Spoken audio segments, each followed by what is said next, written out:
Haruto is an absolute filthy, no-life sweaty gamer who peaked at 12, leading the top team in a video game.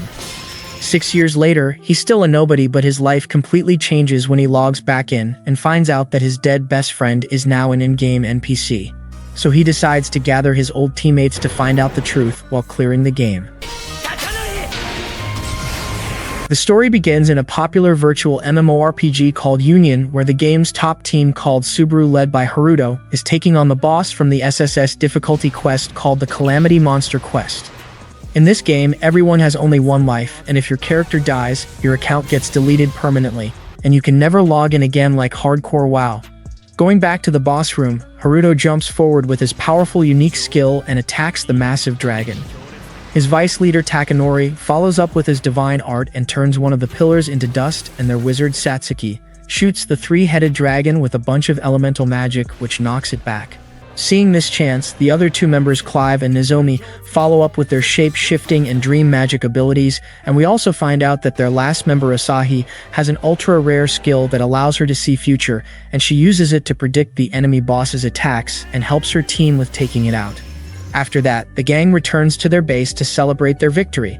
While looking through the available quests, Asahi points out one called the Mystery of Darkness that no one has ever completed. They talk about how cool it would be to be the first ones to finish it, and decide to give it a go the next day. While they're discussing it, Satsuki calls Haruto and gives him a ring as a gift to return a previous favor. Clive and the other girls tease her for blushing, but Satsuki turns away, saying it's nothing like that. After that, they all raise their fists and cheer to their friendship, saying they'll grow and become legends together. The next day, the gang goes out to gear up for the quest. While doing so, Satsuki notices that Haruto and Asahi are missing, so Lil Sis starts panicking because she's down bad for Haruto. When she finally finds them, she sees them blushing and exchanging symbolic team rings like a couple. Seeing this, the poor wizard runs off like a heartbroken sissy character, knowing she just got sidelined in her own love story. After that, the quest kicks off. Haruto and his squad roll into the dungeon and wipe the floor with the mobs like absolute pros thanks to Asahi's busted prophet art. Haruto starts simping for her power, saying they'd be toast without it and any team would be lucky to have someone like her. Asahi gives him that wholesome anime girl smile and says she only wants to use her power for them. They make it to the final boss room and the ground starts shaking like it's about to drop the hardest bass of 2025. The doors creak open and out walks this massive knight called Purgatorio with glowing green eyes and a whole arsenal of swords floating behind him like he's overcompensating for something like a pathetic gooner with an ugly face. Haruto whips out his sword, ready for smoke. Asahi's future vision kicks in and she calls out that the monster's about to swing from the front. Haruto and Takanori dip, dodging that massive blade by a hair, and Haruto tells him to handle the boss's weapon. The knight slams the ground and blasts them with an explosion, but Takanori charges through like a Giga Chad and uses his ability called the Breaker to smash its weapons to pieces, while Asahi backs him up with gunfire. But it's no use as Asahi shouts that the stupid thing just regenerates its gear like it's got unlimited V-Bucks. Realizing things are about to go south, Satsuki steps up and tells Clive to match her element while she blasts the boss with elemental magic. Meanwhile, Haruto turns to Nozomi and tells her to summon a bird so he can pull off some aerial Giga Chad move and attack from above. Nozomi starts casting, Clive hurls his knives at the boss's legs and uses his ability to turn them into lead, locking it down. Haruto charges in, flexing his lion claw ability that can apparently cut through anything, even though Takanori's in the back screaming at him not to do it. But of course, everything goes to hell as all those floating swords start spinning and lock onto Nozomi. Haruto doesn't even think. He rushes in to save her, takes the hit like an absolute meat shield, and his ring slips off, clattering to the floor. Purgatorio charges up this massive deadly shot and aims it right at him. Asahi doesn't hesitate. She jumps in front of Haruto, takes the hit, and sacrifices herself to save her hero. The game logs her out forever, and in the real world, Asahi's heart gives out too. She dies for real, leaving the squad in shock, but Takanori's the one who breaks down the hardest because he low-key loved her. Later, at Asahi's funeral, the gang shows up except Clive, who's overseas, and Haruto, who's too wrecked with guilt to even show his face. But when he finally crosses paths with Takanori, his old friend doesn't hold back and shoves him to the ground, calling him a pathetic little gooner and blaming him for everything with his broken little bird brain heart. 6 years fly by and Haruto's ride-or-die gamer delinquency fades into nothing. One day, his buddy hits him up and somehow convinces this washed-up loser to log into Reunion, the rebooted version of Union. Haruto's like nah at first, but eventually gives in and hops back into the game like the nostalgic cucked fish face he is. At first, it's all normal vibes as they stroll towards some dungeon quest. But mid-banter, Haruto starts feeling weird, realizing this is literally their first ever quest. The guy says his sense is shifting, the girl flexes that hers is magic, and Haruto drops that he's rocking fighter like the Giga Chad he used to be. Then boom. Out of nowhere, two monsters spawn in and catch the squad slipping. While the others start panicking like noobs, Haruto solo clutches the entire fight. His sword's moving like muscle memory, cutting through those mobs like he's been doing this his whole life. His teammates ask if he's not scared, but he's just like, bro, I'm a fighter, fear's not part of the build. Loki though, he's thinking this fight would have been light work for his old self. And just when they think they're done, the dungeon glitches into some next level secret zone. The walls glow blue, a treasure chest appears dead center, and the squad's like, go on, Haruto, open it up. So he does, and out of nowhere, a soft light beams out and Asahi straight up floats out of the chest like she's just waking up from a nap. Haruto's frozen. She stretches, yawns, and casually calls his name like nothing happened. Haruto stands frozen, staring at Asahi, trying to make sense of what's in front of him. He demands answers, convinced she has to be an imposter. Asahi looks confused, saying they were just playing the day before, and even talks about a recent pool party. When Haruto asks what year she thinks it is, she says 2034 without hesitation. But the second she opens her in-game menu and sees the date 2040, the shock hits her hard. Before the crowd of clueless dweebs can close in, Haruto grabs her arm and pulls her away to figure out what's going on. Asahi tries to log out, thinking it's some kind of glitch, but nothing happens. She contacts the operator, only for the system to hit her with a message that her account doesn't even exist. Panic sets in, and she turns to Haruto asking where Subaru is. Haruto pauses before telling her that he doesn't know, and that everything's changed in the past 6 years. When she keeps asking, he finally shouts that she died 6 years ago. Asahi shakes her head, laughing in disbelief, saying that can't be true when she's standing right there. That's when their old foe from back in Union, Linovich, shows up with that same smug bootleg villain face he had back then, praising Asahi's prophet art and trying to convince her to join him. Asahi refuses, saying she's with Subaru, only for Haruto to tell her that Subaru doesn't exist anymore. She won't believe it, and before they can react, Linovich's guards surround them like a bunch of wannabe tough guys. Asahi tells Haruto to handle him like always, but Linovich lands a heavy punch that knocks Haruto to the ground. While Haruto's down, Linovich mocks him, calling him a washed-up chump who's nothing now without his sense. Haruto pushes himself back up, but Linovich threatens Asahi, telling her to either join his clan or watch Haruto die right in front of her. Haruto pulls out his sword and dodges Linovich's kick, teaming up with Asahi as she activates her prophet art and tells him to duck. The combo forces Linovich to back off. Seeing her use the ability, Linovich recognizes it and says he's seen that prophet art before. Then he swears he'll make them suffer and return the grief they caused him 100-fold. That makes Haruto start to doubt if she's really the Asahi he once knew, and he shouts at her to run. But Asahi refuses, standing her ground and reminding him they made a promise to protect each other, and she's not breaking it. Linovich demands they join him, but they both say no. Enraged, he's about to strike again until Takanori shows up with his guild Illuminati, arriving in style and flexing his divinity power. He steps right up to Linovich, who throws a punch in frustration like some angry potato with arms, but Takanori catches it easily with one hand and uses the breaker to rip through his clothes and shut him down. Humiliated, Linovich backs off with a warning that Takanori will pay for this later. Once Linovich is gone, Takanori wastes no time slipping back into his usual main character act, mocking Haruto for being weak and losing his edge. Then he turns to Asahi and says that even though he had his doubts, he's glad to see her again. As Haruto and Asahi start to explain what happened, Takanori cuts them off, saying he'll take care of it. Asahi steps in and begs them to stop fighting, saying she's not going anywhere without Haruto. Takanori turns away, saying Asahi will soon see for herself how powerless Haruto really is, then teleports out without another word. Asahi tries to remind Haruto about their old promise, but he tells her that everything, including that promise, ended 6 years ago when they failed the quest. After the dust settles, Haruto finally accepts that Subaru is gone, but Asahi refuses to let it go and insists they rebuild it. because Subaru is where they all truly belong. Later, in real life, Satsuki shows up out of nowhere at Haruto's place. He lets her in when she says she just stopped by to ask something. As they sit in his room, Haruto thanks her for always standing up for him when they were kids. Satsuki brushes it off, saying that in the end, everyone understood anyway. Then, almost like it's no big deal, she drops the bomb that she saw him near the inn in Reunion the other day. Haruto is stunned to find out Satsuki also plays Reunion. He opens up and admits he left Asahi at the inn and doesn't plan on going back. Satsuki looks disappointed and tells him that doesn't sound like him at all.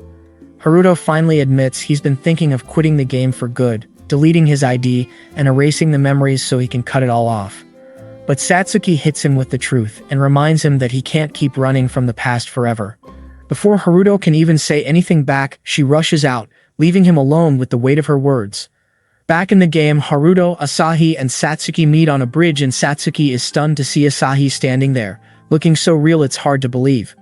Asahi, as cheerful as ever, says it doesn't even feel like 6 years have passed when Satsuki brings up the fact that Asahi died. Asahi tries to brush it off and keep the mood light, but Satsuki presses on and asks about Asahi's last memory. Asahi says it was saving Haruto.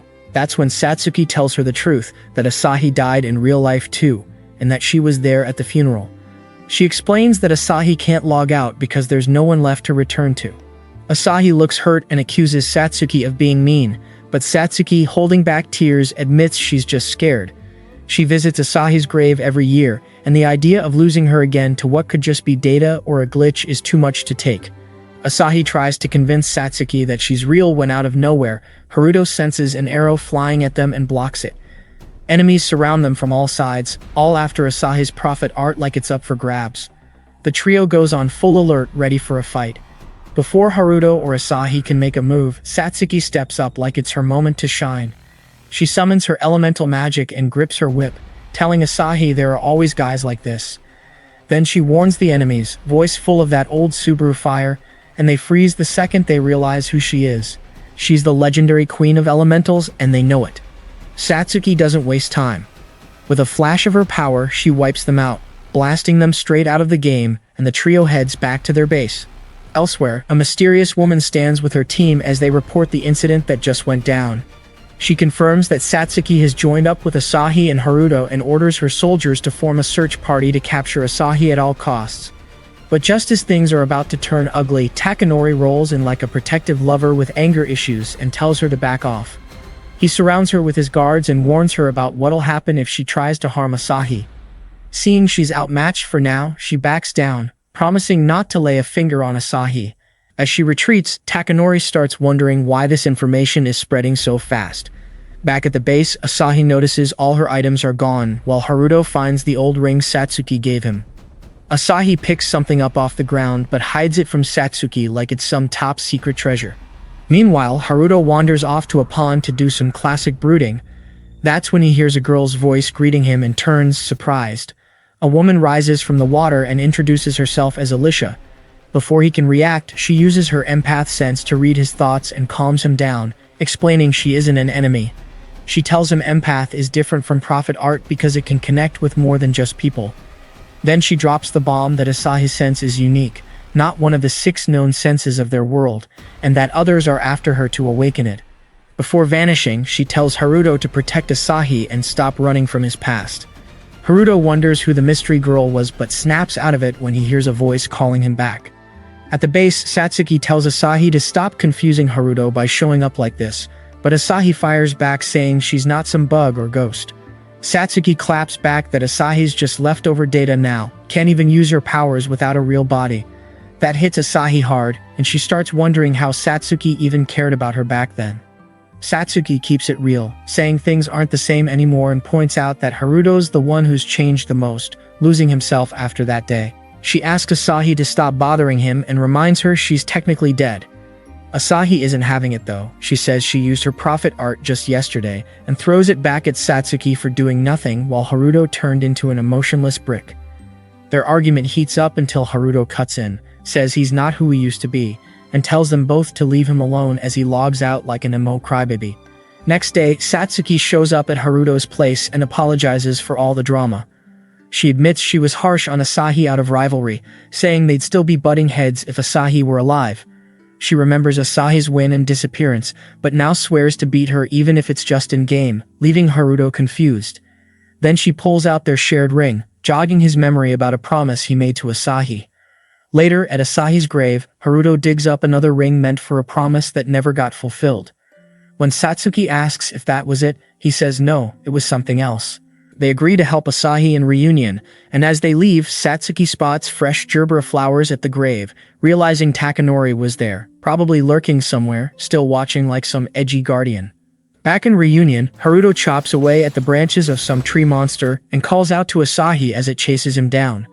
Asahi pulls up with her gun, finishes it off, but gets salty when she doesn't score that rare magic tree sap drop. Haruto points out how rare it actually is and asks why she's suddenly so hyped for it.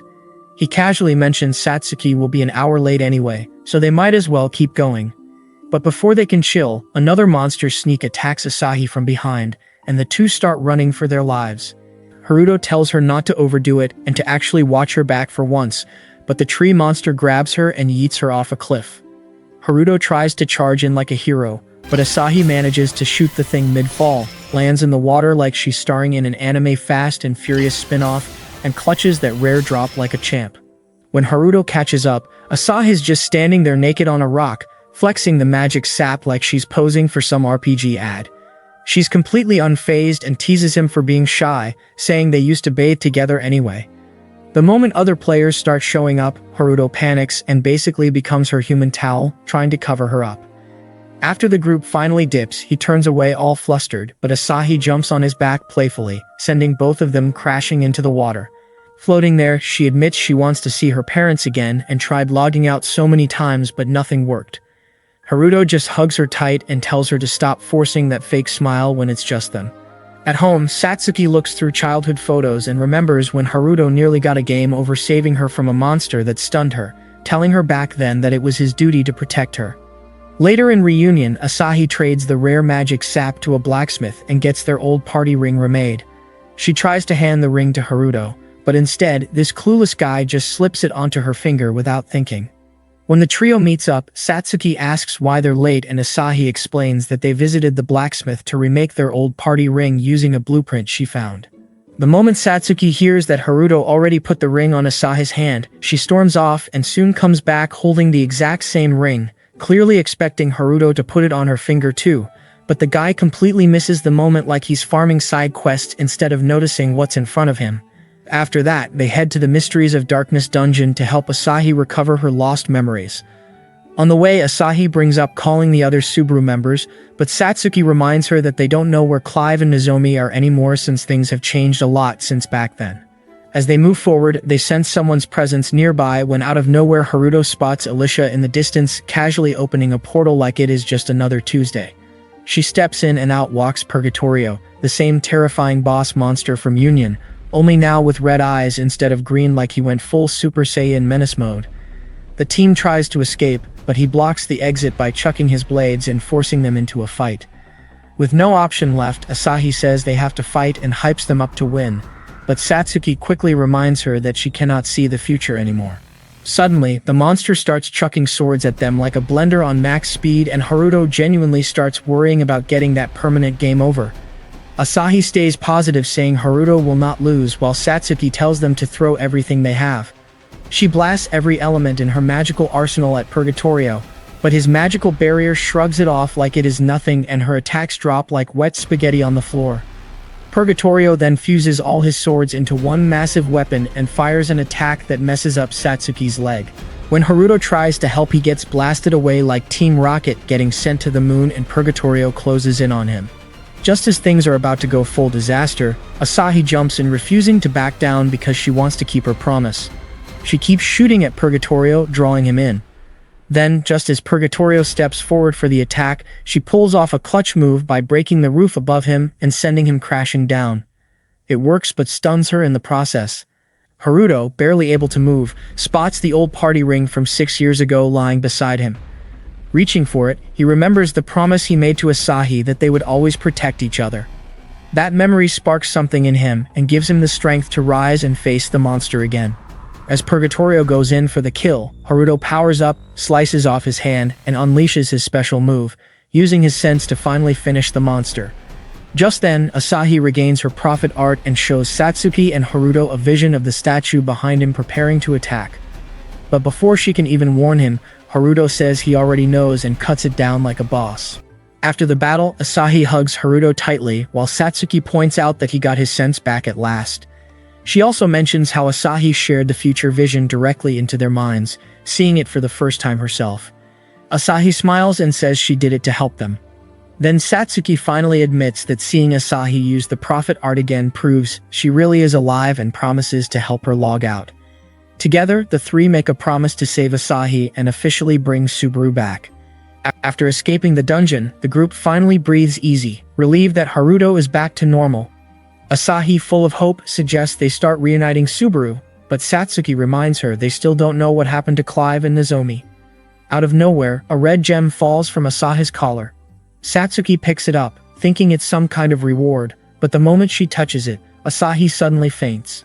What follows is a strange vision showing Subaru, scientists, Alicia, and some high-tech modern facility. Satsuki wonders if it's Asahi's prophet art acting up, but Asahi, waking up confused, thinks it's tied to what happened during the missing 6 years. On the way to the inn, Asahi looks troubled, but Haruto reassures her with that quiet determination while Satsuki watches them closely. At the inn, they notice players whispering and gossiping about them. In Asahi's room, Satsuki uses her flower elemental to confirm that rumors of their victory are already spreading, which makes Haruto suspect someone is leaking information. They start discussing the facility from the vision, realizing it doesn't fit in the game world, and Asahi says reuniting Subaru is their best chance at figuring all of this out. Satsuki then leads them to find an informant, explaining how her elementals work like magical spy drones to gather intel. Haruto's actually impressed, but before they can get far, they run into players fleeing in a panic, warning that the Southern Cross Guild is coming. The name stirs up some old memories for Haruto, and Satsuki points out that top guilds like Southern Cross and Takanori's Illuminati are still active. They try to avoid trouble by taking a detour, but it's no use as Southern Cross members surround them in no time. The leader of Southern Cross, Litos, demands they hand over Asahi, but obviously the group refuses. He smirks and reveals they're surrounded. Satsuki suggests escaping through the sky, but a barrage of arrows shuts that plan down real quick. Haruto steps up and says they can fight their way out, but Litos just laughs and mocks Subaru as nothing more than a washed-up legend, flexing about his army of over 1,000. Just when things are looking grim, the Brill Society rolls in, led by Angelus. He greets Litos, saying he's only here to talk to the trio. Outnumbered now, Litos decides to back off, leaving them safe for the moment. Once Litos retreats, Angelus introduces himself as the second leader of Brill Society. He makes it clear he doesn't share his predecessor's grudge against Subaru. Offering them protection, he explains that Asahi's existence is shaking the world's balance and will definitely attract all the wrong kinds of attention. He claims he's not chasing power, just trying to maintain order, and warns that others won't be so polite about going after Asahi's abilities. Right on cue, Asahi wakes up, all dramatic timing, and firmly refuses his offer, saying they're Subaru and they won't be tied down by any guild. Angelus stays chill, but before leaving, he warns her that she's like a joker card in this world, and if she ends up threatening the balance, he won't hesitate to stop her. Meanwhile, Alicia watches everything from above, like she's binging her favorite soap opera. Elsewhere, we see Takanori ordering his guild to keep tabs on Southern Cross and Brill Society. Staring out through some glass panel, he vows no one's going to lay a hand on his Asahi. The next day in real life, Satsuki waits for Haruto, who shows up late and takes her to a game store. She's clearly annoyed but agrees to grab lunch after he offers to pay. As payback, she drags him to a fancy restaurant. During lunch, Haruto shares that he couldn't get in touch with Clive, while Satsuki says her messages are going through, but Clive just hasn't replied yet. She points out that they can't do much anyway since Clive lives abroad and Nozomi changed schools. Later, Haruto admits he's worried about Asahi feeling lonely, which makes Satsuki jealous and upset. When Haruto says they can't exactly go tell the police that a supposedly dead girl is alive in a game, Satsuki accuses him of wanting to keep Asahi all to himself and storms off, leaving him standing there. The next day in reunion, Haruto visits Asahi's room where Satsuki is already waiting. As they discuss what to do next, Haruto suggests they investigate the vision and Asahi admits she feels like it's tied to the 6 years she lost. When they bring up the strange building from the vision, Haruto remembers the Tower of Heaven where Asahi first activated her prophet art. Since Asahi says something felt off back then, they decide to check it out. When they reach the tower, everything looks just like they remember. Inside, they run into a giant two-headed eagle. Haruto attacks from above with his sword while Asahi backs him up with her gun. After a surprisingly easy fight, the eagle retreats and they move deeper into the tower. As they climb the Tower of Heaven, Asahi recalls how Satsuki had first activated her elemental powers when they entered the cave all those years ago. Satsuki admits her powers were strong back then, but she didn't really have control over them. While they talk, Satsuki flashes back to the moment Haruto saved her from monsters, matching a scene she saw in those old childhood photos. Nearing the top, Haruto notices her acting strange and asks about it, but she brushes him off and they head into the boss room. As soon as they're detected, the boss kicks into annihilation mode and launches its attack. Asahi lands a shot that damages one arm, Haruto slices off the other, and Satsuki burns the thing with her fire elemental, finishing the first round clean. When fog starts rolling in, Asahi warns them it was dangerous last time, but Haruto says Satsuki's light elemental should be able to handle it now. Just then, a roper grabs Satsuki's leg, and Asahi takes the chance to shoot the boss, clearing the fog. Seeing Satsuki down, Haruto charges in and finishes the boss with a brutal strike. After the fight, Asahi proudly points out they managed to win without needing her prophet art. Haruto, still worried, comments about Satsuki getting caught by that roper. She gets irritated for a second, but quickly apologizes and blames herself for being careless. On the tower's terrace, Asahi lights up at the view while Haruto asks if she remembers anything, but she shakes her head. Just as they're about to teleport out, Asahi spots another red gem sitting in her inventory. It looks different from the first one. As a vision starts forming, Takanori suddenly appears, snatches the gem from her, and tells her not to look at it. He says his divinity sense picked up danger and reminds her that she fainted the last time this happened. When Haruto questions how Takanori even knows that, Takanori smugly says high guilds get access to that kind of intel. Takanori then turns on Haruto, accusing him of putting Asahi at risk and saying she shouldn't be left in his care. He declares that he's arranged proper protection for her in reunion and without waiting, uses his power called the Solitude to teleport both of them to a private battlefield for a one-on-one fight. As the fight begins, Takanori punches Haruto, explaining his divinity sense nullifies the fighting sense and confirms Asahi is real, but unable to log out. He vows to stay by her side forever to fulfill his promise. Haruto calls him insane for wanting to stay logged in, saying Asahi cares more about reuniting Subaru than escaping. Takanori insists only he can protect her, but Haruto argues they should focus on what makes her happy. When Haruto brings up the vision from when Asahi fainted, Takanori dismisses it and tells him never to return. Their fists clash again and Takanori uses disappear, returning them to the original area. Satsuki urges Takanori to stop, admitting she didn't expect the gems to be this hard to destroy and acknowledging his strength. Asahi points her gun at him, warning him not to hurt Haruto, but his guild members step in, assuring her Takanori cares. Takanori reminds Satsuki they were once partners in crime before turning to leave. When Asahi asks about Clive and Nozomi, he says he hasn't seen them and that things can't go back. The group returns to the inn and Satsuki logs off. At his base, Takanori tells his assistant he wants Asahi herself, not just her prophet art. He warns that Litos and Angelus seek power, while Gnosis and Hyades might contact the operators. He considers forming a pact with Brill Society and Southern Cross to counter bigger guilds.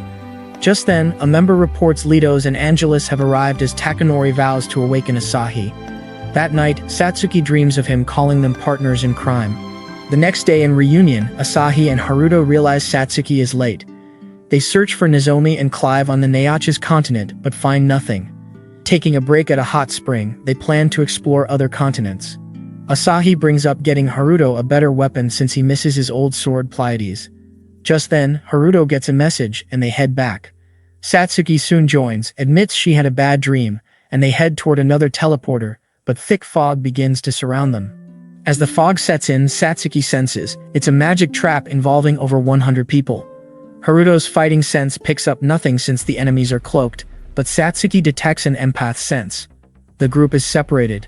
Satsuki runs into Angelus, who says she's not their target. Haruto meets Litos, who reveals Brill Society helped them hide. Haruto is stunned when Litos explains Brill Society, Southern Cross, and Illuminati have allied, and that Asahi is now surrounded by Illuminati and Satsuki by Brill Society. He can't believe Takanori went this far. Meanwhile, Satsuki confronts Angelus about the empath sense. Instead of answering, he hands her a message card from Takanori. The card reveals Takanori used his magical Houdini act to separate them and create the fog. Angelus admits the fog wouldn't have been possible without him. In the message, Takanori suggests Satsuki's life would be easier without Asahi, recalling her reunion with Haruto and urging her to return to the real world while he stays behind with Asahi. Satsuki pauses for a moment but refuses to give up. She's not about to lose to Asahi, Takanori, or anyone else. Suddenly, chaos erupts as weapons rain down and Angelus takes a surprise knife to the hand. Satsuki unleashes her elemental powers, tearing through the guild like a magical storm. But seeing Angelus wounded, she realizes something is off and rushes to find Asahi. Meanwhile, Haruto charges Litos with his sword. Litos blocks him easily and admits Haruto can't win in a one-on-one, though he could with allies. He offers Haruto one last chance to join Divine. Haruto refuses and attacks, but Litos kicks him aside and orders his men to fire. Haruto recovers fast and rushes through the arrows. Just then, Alicia appears, firing a special arrow that disables Litos' sense with her empath ability, Ideal Fall. She urges Haruto to run as Litos commands his men. Alicia uses Mortar Arrow and Ideal Fall Divide to block their senses too, helping Haruto break through toward Asahi. Meanwhile, Asahi angrily demands to know why Takanori did all this when she only wanted to rebuild Subaru. Takanori says too much has changed over 6 years, but Asahi, who hasn't lived that time, insists she just wants things as they were. Takanori, desperate, traps her in a diamond-shaped cage and knocks her out, vowing to end the misunderstanding his way. After Asahi collapses, Takanori's followers pick her up. He orders them to stop, but they ignore him and one warns they'll self-destruct if he interferes. Takanori quickly realizes Angelus used his empath ability in the fog to control intermediate players like his followers, sparing advanced players like Haruto, Asahi, and Satsuki. He dispels the control from some and commands them to stop the others without harm. Despite this, Asahi is taken away using a smoke bomb and a bird. Meanwhile, Angelus and Litos go live, announcing Southern Cross and Brill Society have merged into one guild called Divine. They claim to now possess the prophet art and invite everyone to join them. Back at the inn, Satsuki and Haruto realize Takanori was betrayed, and that Divine is after Asahi's power. Haruto insists on going alone to save her, despite Satsuki's worries about facing 3,000 players. He tells her to back him up only if he fails. Haruto then heads straight for the Divine Guild's castle, spots their massive army, and charges in without a second thought. Back at the inn, Satsuki recalls battling a powerful boss with Asahi and flying drones. She overused her powers and was left with only one elemental. Just as the boss attacked, Haruto leapt in and saved her. During the fight, the boss vanished into the fog with mist shift. Asahi took charge, guiding everyone with precision. With perfect teamwork, Haruto landed the final blow and secured victory. Afterwards, Asahi revealed she'd been seeing future visions, and the group suggested her empath powers were awakening. Satsuki stood apart in tears, struggling with feeling unseen. Asahi comforted Satsuki, who accused her of reading her heart, but Asahi said it was empathy. She admitted feeling jealous of Satsuki fighting beside Haruto and being praised by him. Asahi believed her powers awakened from wanting to help Haruto and encouraged Satsuki to work together until they were ready to confess to him.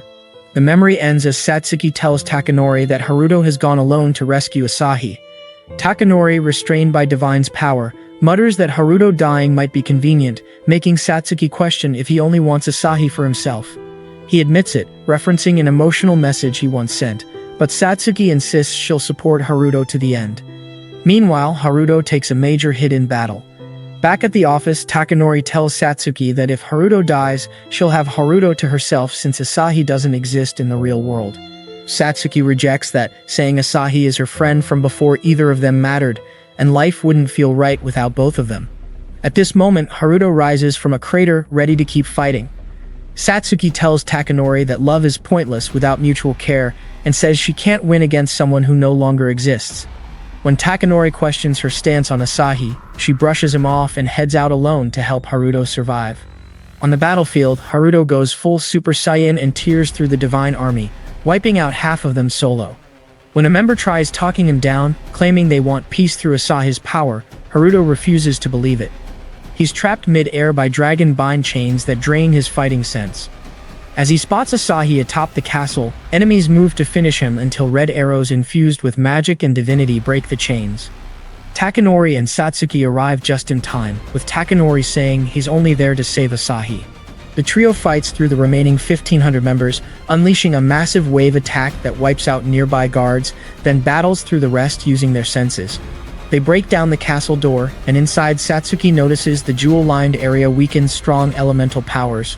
Litos appears, mocking their alliance, and points to Angelus holding Asahi. Takanori charges, but Angelus counters with the rain function, attacking from all directions. Haruto realizes Angelus is using Asahi's prophet art to read the future, not Takanori's mind. Angelus traps Takanori in unbreakable glowing red ropes, confirming Haruto's suspicion. When Takanori demands to know if he's controlling Asahi's consciousness, Angelus shamelessly says yes.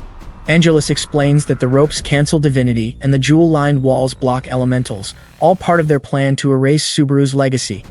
Litos fights Haruto, easily countering him thanks to Asahi's prophet art predicting every move like he's reading the final boss script. Satsuki sees Haruto weakening and tries to wake Asahi, but Angelus claims she's under control. His followers raise a glowing red lantern and strike Satsuki down with ice spikes. Remembering Asahi's words and her own jealousy, Satsuki rises, fueled by her promise. She activates her ring, levitates, and summons the Elemental Kings, who merge into a rainbow compass. Satsuki unleashes the Phalanx, creating a vortex that wipes out the enemies except for Litos and Angelus. With the enemies gone, Takanori is freed. Litos panics and asks Angelus what to do. Angelus summons a purple lightning ball made from the fear and rage of 3,000 defeated players and injects it into Litos. Litos screams and transforms into a monstrous version of himself with glowing red eyes and Dracula-like teeth. Litos slams his axe, causing a mini earthquake that knocks down Haruto and Takanori, then charges at them like an unstoppable beast.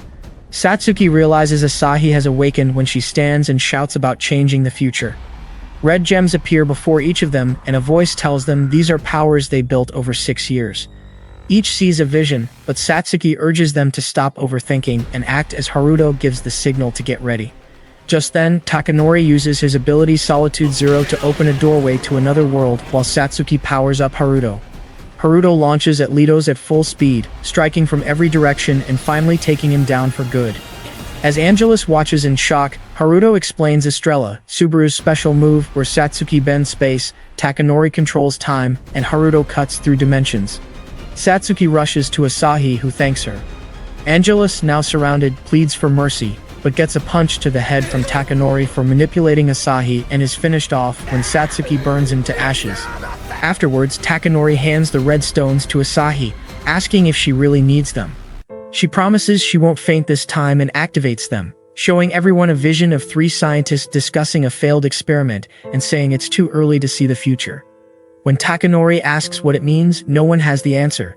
Asahi notices the Subaru ring on Takanori's necklace and invites him to rejoin them. But he refuses, saying someone who avoids facing things, looking at Haruto, doesn't deserve to stand by her. He tells Haruto they're still not friends and warns him not to die before he kills him, then walks away. Asahi calls him stubborn and thanks Satsuki, who replies that of course she would help her as a friend and teases that they're still rivals. Later, Asahi, Satsuki, and Haruto play by the sea while waiting for Awada to take them to the lost Pentagon on her ship. On board, Haruto shares that he is searching for an unbreakable sword said to be stuck at the bottom of the sea. Awada confirms the legend and warns that most players fail before even reaching it. When they arrive, the area is lifeless with no wind, waves, or fish. The trio sets off in a small boat as Awada warns them again of the danger, but Haruto assures her they will handle it. Underwater, they struggle with a time limit and the huge search area, but by following Asahi's instincts, they eventually spot the sword. Haruto quickly realizes the sword is his own from the Union Pleiades. Satsuki doubts it, but his fighting sense confirms it. As he tries to pull it free, an earthquake shakes the seafloor and a giant dragon named Aegir, the king of the Dead Sea, rises with the sword stuck in its head. Aegir attacks, creating a massive underwater explosion. Haruto steps forward to fight but is knocked out. Asahi distracts the dragon with her gun, but is nearly eaten until Clive appears and saves her with a perfectly aimed knife. Satsuki grabs Asahi as Clive strikes the dragon's glowing red eyes with his blades, giving the group a chance to escape to the ship. On board, they realize Clive is missing but find a letter saying he had to leave and will see them again. They smile, knowing it is just like Clive to act quietly on his own terms. Then we see a childhood memory where the 6 members of Subaru are trapped in a room while angry guilds gather outside, furious that Subaru defeated a boss before they could. Nozomi suggests they apologize, but Takanori insists they did nothing wrong. Suddenly, Clive announces he is leaving Subaru, convinced they cannot fight all the united guilds, and that surrendering is safer to avoid anyone getting hurt. Everyone is shocked and disapproves of his reaction, but Clive walks out, adding a dramatic mic drop that he has always wanted to fight against Subaru at least once. In the real world, Takanori invites Haruto and Satsuki to his father's restaurant for lunch and a serious talk. He brings up the strange events that have happened since Asahi's return, and Satsuki mentions how fast the rumors are spreading. Takanori reveals that the secretive guild Gnosis is behind it, which Haruto confirms. He explains Gnosis's dark influence and mentions that a group that tried to expose them vanished from both reunion and real life. They discuss how various guilds are after Asahi for her powers or fame, and how Gnosis's manipulation caused Southern Cross and Brill Society to betray him and form Divine. Takanori urges them not to tell Asahi to avoid stressing her. Satsuki shares that they met Clive and found the sword Pleiades, which is strange since old items like that should not exist anymore, but Haruto insists it was his. Takanori concludes that the red stone might be the key to everything and suggests that Asahi's real body could still exist based on the vision they saw. Suddenly, Takanori's secretary strolls in like he is holding the juiciest gossip, announcing that he has found Nozomi Kusaka and she is back in the city. Haruto and Satsuki both blink in surprise and ask why Takanori was even looking for Nozomi, considering he has been the #1 hater of getting Subaru back together. Takanori tries to act cool and just shrugs, saying it was because of Asahi's wish. Back in the game, Asahi, Haruto, Satsuki, and Alwada return to the sea to search for the sword, but have no luck. Just as they are about to give up, Clive appears to Asahi's joy. He avoids explaining where he has been, saying it is a long story and offers to help. He reveals he was also tracking Ager and met them by chance, then throws a skull into the sea to stop enemy spawns. The group dives in again, this time protected by a barrier made from Clive's shapeshifting and Satsuki's magic, just like old times. Suddenly, the dragon appears and they all get ready with their senses. Haruto begins the attack while Clive hurls his knives and Asahi fires toward the dragon, creating a red trap that Clive uses to bring Ager to the surface. Satsuki then freezes the water, leaving the dragon helplessly trapped. Haruto climbs to the top of its head and tries to pull the sword out. Just then, Asahi sees a future vision where Clive has stabbed Haruto in the back and he is falling down bleeding. Later, in a flashback from Union, the Subaru team hides behind a rocky hill as angry guilds search for them, furious that Subaru stole a boss. Satsuki wants to fight, but Takanori stops her, saying the enemies are too strong. Suddenly, knives rain down and Clive appears, revealing he has found them.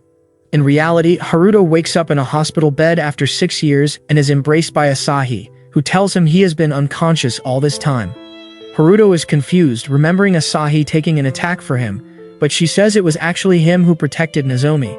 Soon, Satsuki and Takanori arrive, and when Haruto asks about reunion, they act like they have no memory of it. That night, Haruto starts doubting everything, wondering if it was all a dream, until Alicia appears. Alicia explains this world was created by Asahi's prophet art, which isn't just a power to predict the future, but to choose one possibility among infinite paths.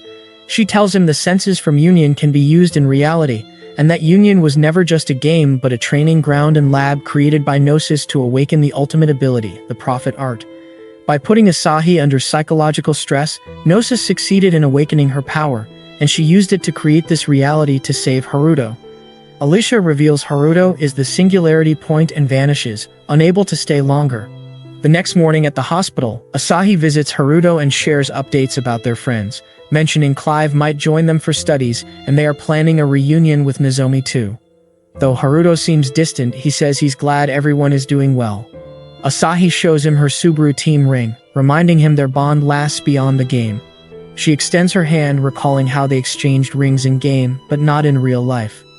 Hearing this, Haruto remembers their vow to protect each other and realizes Asahi brought him to this world to keep that promise. Feeling he doesn't belong here, he promises not to make her sad again and decides to return to the other world to restore Subaru's true bond. Asahi, though confused, accepts the ring he gives her and says she believes in him. Haruto departs. Back in the other world, Haruto returns to the moment he was pulling the sword from Ager's head. This time, he knocks out Clive and they both crash to the surface. Satsuki demands an explanation, but Clive claims 6 years changed him, and he's now Subaru's enemy. Haruto sees through him, saying the real Clive would never betray Subaru, and that someone is just copying his appearance and voice. He attacks, and after the imposter blocks, lands a punch that sends him flying. Haruto reveals Clive once said shapeshifters can't hide from the fighting sense, exposing the imposter as Simon, the sixth holochaos of Gnosis. Simon admits he didn't expect Haruto to return. As the trio prepares to fight, the dragon breaks free and knocks Haruto flying like a ragdoll. Then Simon, the sixth holochaos, merges with Ager and launches a brutal assault, forcing the team to struggle just to stay on their feet. Ager fires nail missiles that overwhelm Satsuki's elemental defenses and captures her, threatening her life to awaken Asahi's powers. As Asahi is about to give in, a surprise knife strike frees Satsuki. It is Clive, disguised as Awada, revealing his true self and shocking everyone as they regroup to fight. Ager then unleashes a massive attack called the Tall Hammer that seems to take out Satsuki and Clive, while Haruto somehow endures it and shields Asahi, refusing to surrender. Suddenly, Satsuki and Clive reappear, having escaped using Satsuki's wind elemental and Clive's ability to turn them into lightning. Together, the team launches a final coordinated strike. Asahi takes support on Haruto's hand and leaps toward Ager's mouth, triggering Satsuki's light bomb, defeating the dragon. Haruto reaches for Pleiades, but as Ager rises again, Haruto beats it down, declares the sword belongs to Subaru, and as the jewel on it glows, signals the others to release their powers. All the jewels shine at once as Haruto finally reclaims his sword. We see a memory where 5 Subaru members are nearly defeated, but Clive appears, saves them, and admits he used them as bait but never truly betrayed them. Back on the ship, Haruto, Satsuki, Asahi, and Clive regroup. Clive gives Asahi a red stone shard dropped by Ager. As she examines it, they share a vision of people in white robes and see Alicia helping Asahi by sealing her senses with Omnipotence Vanish. A red stone shatters into fragments and returning to reality, they wonder if the shard Clive gave is from that same stone. Haruto, Satsuki, Asahi, and Clive meet Takanori, who is stunned to see Clive, claiming he received no intel about his return. To prove he's real, Clive attacks, throwing knives that bypass Takanori's earth defenses before holding a blade to his throat. Takanori finally accepts it is truly Clive. Haruto then shows Pleiades, further confirming everything. Later, as they sit to talk, Takanori believes Clive might have answers. Clive explains that Alicia, the girl from their vision, summoned him. Haruto is shocked and admits he's met her before. When Satsuki and Asahi press him, he explains Alicia always appears and vanishes suddenly. He shares that after Simon stabbed him, Asahi's prophet art shifted him into another world by accident. Takanori is skeptical and says he'll believe it only when he meets Alicia himself, leading to an argument. Clive steps in and reminds them their focus should be protecting Asahi since Gnosis is trying to force her awakening. He says all Subaru members must awaken to protect her. As Haruto reflects on Alicia's words from the hospital, Satsuki brings up Nozomi. Takanori asks Haruto and Satsuki to visit her, explaining he won't go since Nozomi always got shy around him. In real life, Haruto and Satsuki visit Nozomi, who welcomes them warmly. At a restaurant, she shares that she's now an amateur model and worked hard to overcome her loneliness after changing schools. She improved her fashion and social skills, making new friends. When asked, Haruto says Takanori found her address as they invite her back to reunion. Nozomi declines, saying she's keeping her distance from games. After hearing about Asahi, she leaves, asking to see Takanori next time. Meanwhile, Haruto shows Nozomi's photos in-game, hoping she'll join. Satsuki urges Takanori to visit her, and though hesitant, he reconsiders when Asahi asks him. Suddenly, the group receives an in-game event notification for the sweet dance party, described as a night where everlasting love is born. In real life, Satsuki anxiously paces in her room before finally logging into the game. Inside, she meets Haruto and nervously brings up messaging Nozomi. Then, gathering her courage, she sweetly confesses she has liked him since elementary school, but circumstances changed. She asks him to invite her to the dance and tells him to give his answer by tomorrow, leaving Haruto flustered and unsure. That night, Haruto reflects on childhood memories and Satsuki's confession when he suddenly gets a message from Takanori asking him to come to Asahi's grave. There, Takanori places pink gerberas, Asahi's favorite flowers, and mentions he grows them at home. When Haruto recalls seeing those flowers recently, Takanori confirms it was the day Haruto took the ring from Asahi's grave. Haruto stays silent as Takanori declares he will invite Asahi to the dance party. When Haruto responds indifferently, Takanori snaps, punches him, and accuses him of not truly caring for Asahi. A fight breaks out, ending with Takanori knocking Haruto down and calling him lazy for not thinking about Asahi all these years. Haruto tries to fight again, but Takanori knocks him down and angrily demands to know why Asahi appeared in front of Haruto and protected him 6 years ago. Haruto challenges him, asking if he wishes Haruto had died instead of Asahi. Takanori admits he does and says everything would have been perfect that way. He confesses his love for Asahi, saying her smile saved him back in elementary school, and now he wants to protect it even at the cost of his life. Haruto responds that Asahi's happiness is not just in the game. She wants to go home and see her parents. He adds that she secretly cries but keeps smiling because she believes in her friends. What she truly wishes for is Subaru to reunite with no one missing. Haruto tells Takanori that real maturity is accepting him for Asahi's sake even if he hates him. Takanori tries to punch him again, but Haruto admits he loves Asahi too and punches back, saying he is not going to lose. Takanori says he quits, admitting he just wanted Haruto to admit his true feelings, and Haruto leaves. Afterward, Takanori returns the ring to Asahi's grave, the same ring he had asked Haruto's mom to give back. Later, at the dance party, Satsuki waits outside until Haruto arrives and apologizes for being late. Realizing he has not chosen her, Satsuki encourages him to go inside, then breaks down crying. Just then, Takanori appears and says Asahi turned down his dance invitation. He admits he is not upset, but just sees reality more clearly now. Then he offers his hand to Satsuki, and they enter together. Inside, Haruto asks Asahi to dance, and they enjoy the evening. Meanwhile, Nozomi, remembering her time with Subaru and Takanori, logs into the game and arrives at the party. But when she sees Takanori dancing with Satsuki, she feels hurt and leaves. Outside, she is ambushed by Gnosis members when the lights go out. Later, Satsuki and Haruto walk together when Haruto mentions Asahi was worried because Satsuki did not log in yesterday. Satsuki explains she went out with her family and tells Haruto not to worry, admitting she had been crying in reality but feels better now. Jokingly, she adds that he can come back to her anytime if Asahi rejects him. Soon, Takanori joins them outside Nozomi's house, where Satsuki shares that Nozomi's mom called last night to say Nozomi went missing. At Nozomi's house, her mom shows them Nozomi's room and the headset she found on her desk, saying Nozomi went out yesterday morning and none of her friends know where she is. The group apologizes for dragging Nozomi into their plan to bring everyone back. They're puzzled why she would run away from home. Takanori checks the data and finds she logged in 2 days ago. Haruto suggests they inform Clive. Later, the four connect on video chat as Clive shares his findings. He explains Nozomi first appeared in Altagarden, then visited several towns before heading to the hall where the dance party was held. She left within 5 minutes and went to the sky. Clive confirms she is still in Reunion, but they are shocked because she is not at home. Clive says he cannot trace her current IP, but he has located her in the dungeon in the heavens, also called the Dragon's Fortress. Meanwhile, at their base, Haruto meets Asahi and sees she has decorated the place to feel more like home. She smiles, saying this is her home after all, then grabs his hand and says it felt like he wanted her to do it. Haruto suspects she used her empath sense, but she denies it. Suddenly, Clive arrives and both of them stand nervously as if caught off guard. Satsuki soon joins, mentioning it is time to leave for the Dragon's Fortress.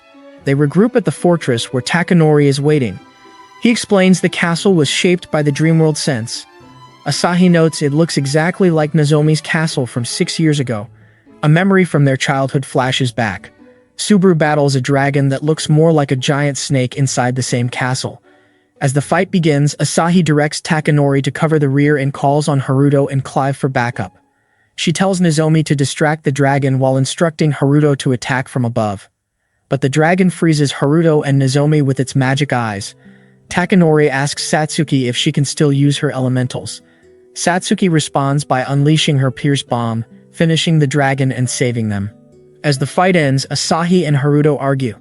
She demands to know why he ignored her call, while Haruto says they still won and insists he is not one of her pawns. He also says they should use prophet art only when truly needed. Nozomi and the others try to calm them, but their shouting ends with both declaring their friendship is over. Back in the game, the group enters the fortress and wonders how Nozomi managed to make it this far.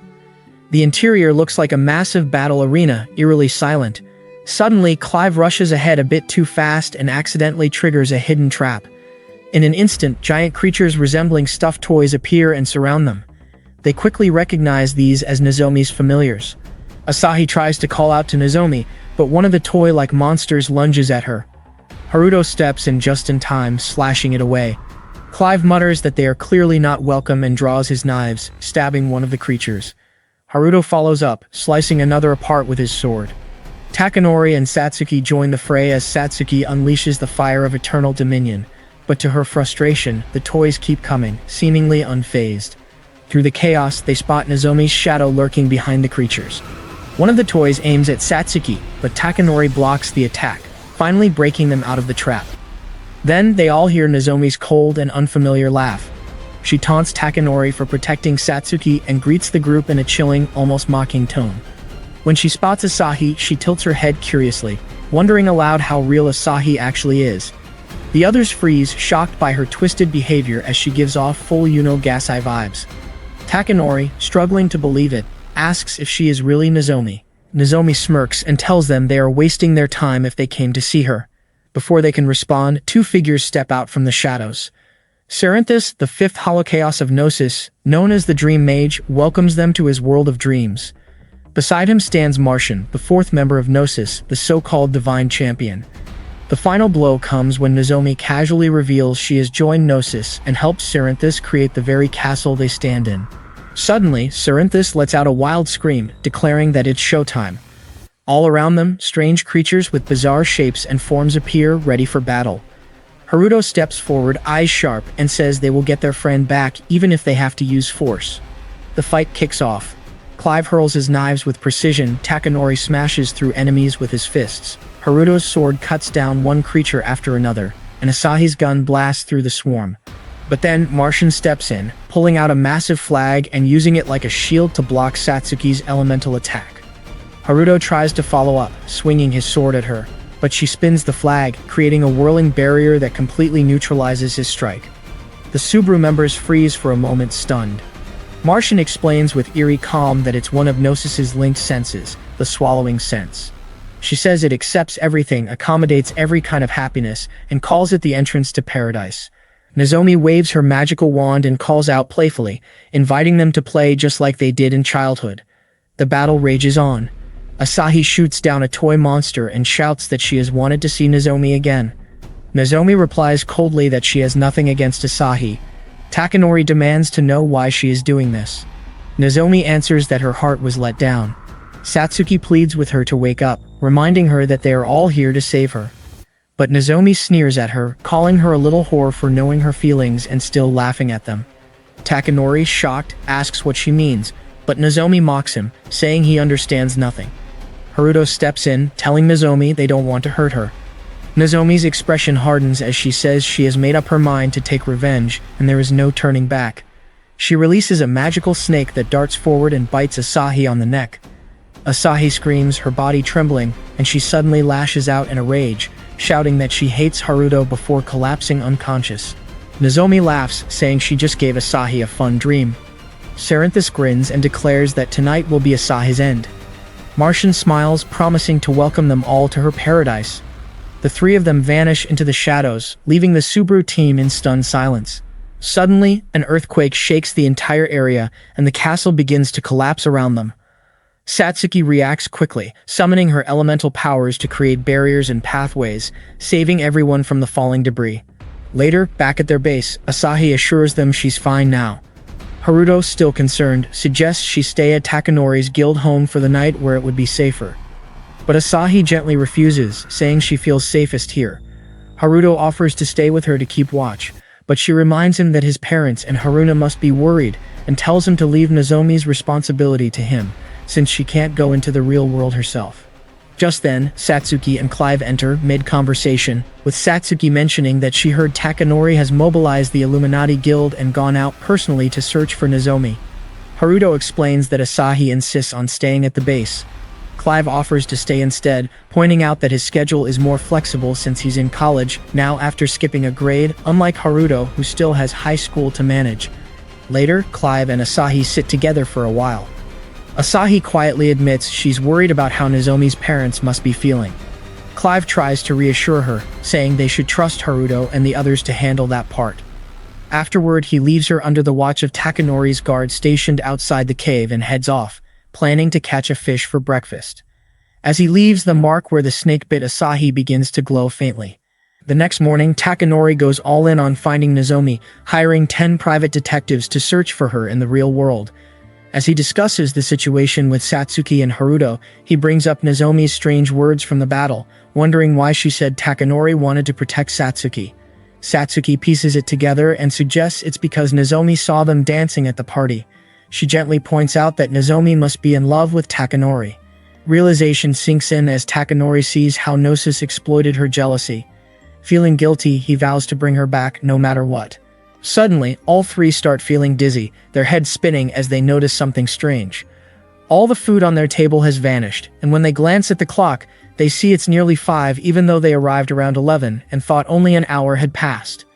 As confusion fills the air, a man appears before them and speaks calmly, saying that the flow of time follows the path of fixed destiny.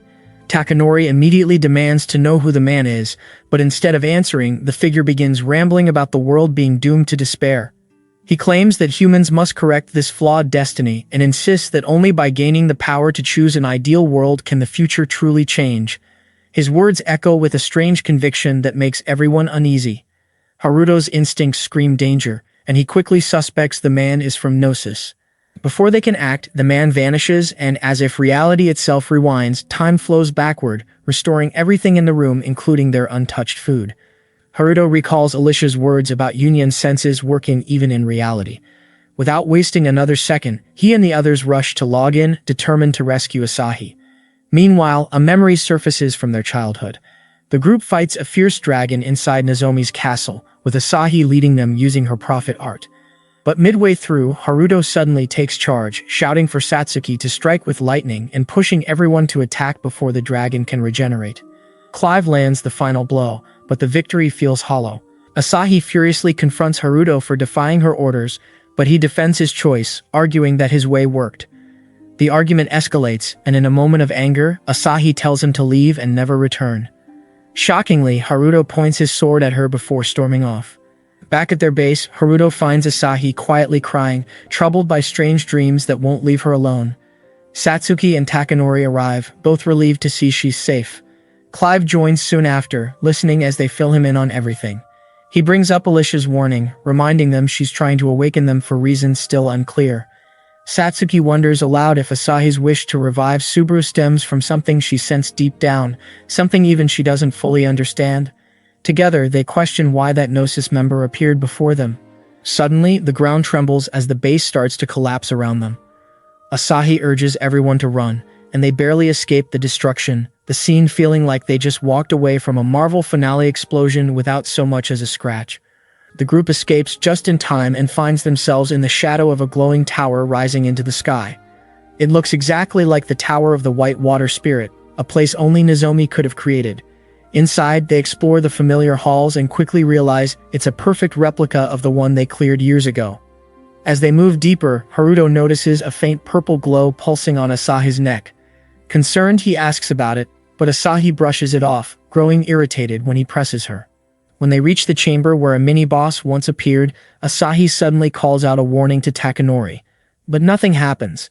The group turns to her, puzzled, and she hesitates before admitting she saw a vision of a monster's tail about to strike him, but her limiter device is locked tight, like Kanki's mask sealing him in Tokyo Ghoul. Just then, a familiar door creaks open. Haruto's worry deepens at Asahi's strange behavior, and he suggests turning back, but Satsuki urges them to press on. Asahi insists she's fine, though tension crackles in her voice. When Haruto mentions that her prophet art isn't working right, she snaps, storms ahead, and insists on saving Nozomi herself. Outside, Alicia silently watches as they climb to the tower's top floor. There, Asahi hesitates, haunted by the memory of the day Haruto pointed his sword at her. Before they can speak, Nozomi appears at last, her eyes cold and distant. Asahi pleads for her to come back, recalling their friendship, but Nozomi only mocks the past, her voice sharp with bitterness. Satsuki and Takanori try to reason with her, suspecting Gnosis is controlling her, but Nozomi fires back that she was only pretending to be good all along. Without warning, she unleashes Eternity Break, her body transforming into a monstrous shape as she declares she's finally free. Takanori refuses to give up. He tells her this isn't real freedom and says he understands her pain. He promises they'll save her, and for a moment, something flickers in Nozomi's expression. But before she can respond, Martian and other Gnosis members appear, their presence snapping her back into rage. Martian gives the order, and Nozomi, consumed by the force inside her, summons magical creatures to attack. The team stands firm, shielding Asahi and preparing for the battle ahead.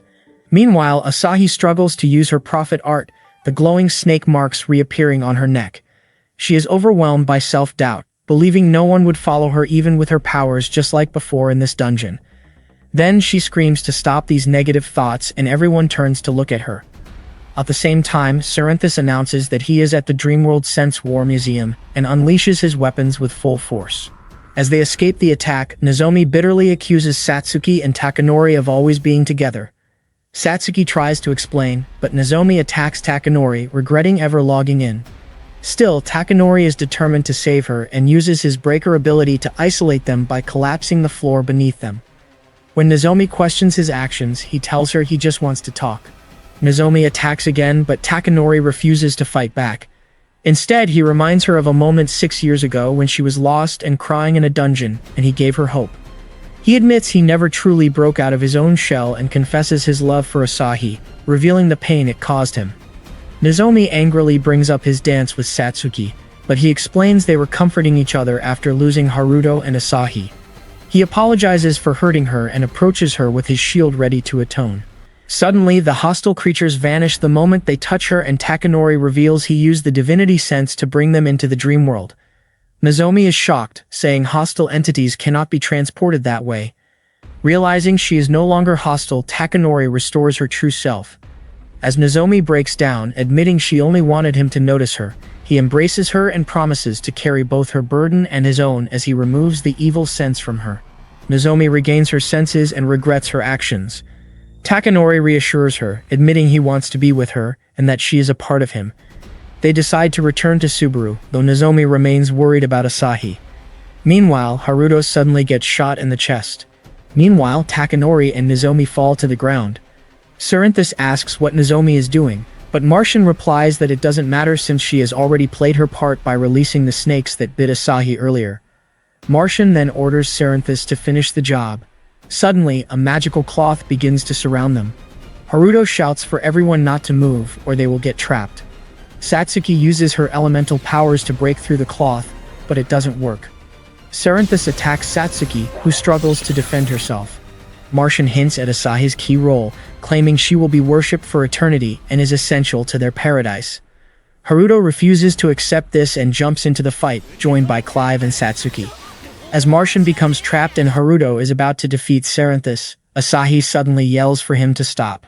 She then calmly gives strategic commands to the team, but seems distant and detached. As she turns away, continuing to direct the battle, Cerinthus frees Martian, declaring this the start of the real event. Haruto tries to reach Asahi, but she appears lost, her eyes wide and vacant. Asahi is caught in a childhood memory. She sees Haruto attacking her and instinctively shoots him, only to realize she has actually shot him in reality. Horrified, she breaks down and tries to wake him, pleading that it was just a dream. Satsuki rushes to comfort her, but Asahi begins glowing intensely. Meanwhile, Clive is caught in a trap as Cerinthus declares the goddess is awakening. Martian credits Nozomi for breaking Asahi's spirit, which has led to her full awakening. Asahi screams as Cerinthus seals her inside a magical hexahedron. At the same time, Takanori and Nozomi rush to save Asahi. Nozomi admits she recreated the tower to amplify Asahi's pain and apologizes, fearing it may now be unstoppable. Takanori reassures her there is still time. Meanwhile, Clive urges Satsuki to leave him behind and focus on saving Haruto. Satsuki tries to heal Haruto with magic, but soon realizes that only natural recovery will work. She manages to slow his weakening but cannot fully heal him. As Cerinthus moves in to kill Clive, Alicia suddenly appears and saves him. Martian expresses surprise at her arrival, and Cerinthus calls it their lucky day. Alicia responds coldly, saying she did not come for Gnosis. Clive remarks that she is late. Suddenly, the magical hexahedron shatters and Asahi breaks free. Then we see Haruto in a dark room asking where he is. He starts searching for everyone and soon finds Asahi crying nearby. She forbids him from coming close, but Haruto wipes her tears and asks her not to cry. Back in their memory, the scene resumes from when Haruto pointed his sword at Asahi and used it to defeat a monster behind her. He tells Asahi this is what he would do if he becomes stronger to protect her from everything so she does not have to cry anymore. As the memory ends, Haruto stands up and says he will become stronger than ever for Asahi. Then he approaches her, and she thanks him for keeping his promise. Haruto replies that she was able to come back because of herself. Meanwhile, Cerinthus and Martian wonder if they have also awakened Haruto. Clive comments on how the tables have turned.